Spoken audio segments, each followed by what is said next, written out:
જય માતાજી મિત્રો, ભારતીય જનતા પાર્ટી બંગાળમાં જીતીને જાણે મોટું તીર મારી દીધું હોય.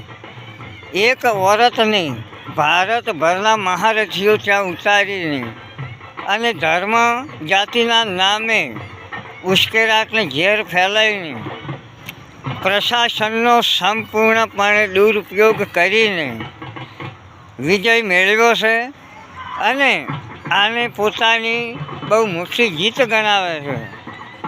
અરે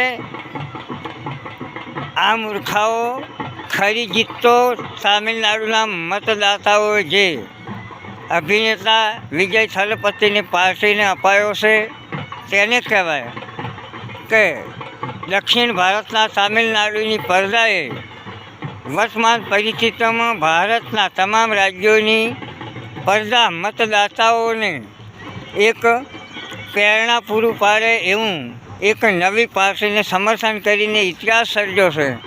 આ ઇતિહાસ સર્જવા પાછળ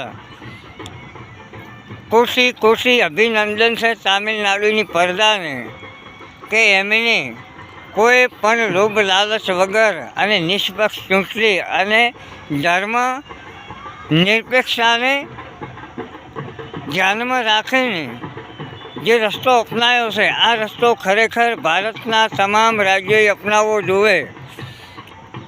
આને ખરો વિજય કહેવાય.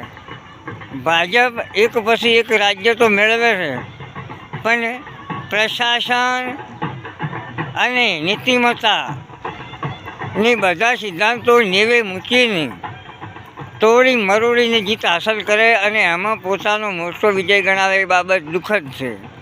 બંગાળનો વિજય એ દુઃખદ વિજય છે ભાજપનો. હું વિજય માનતો નથી. જય માતાજી, જય ભવાની.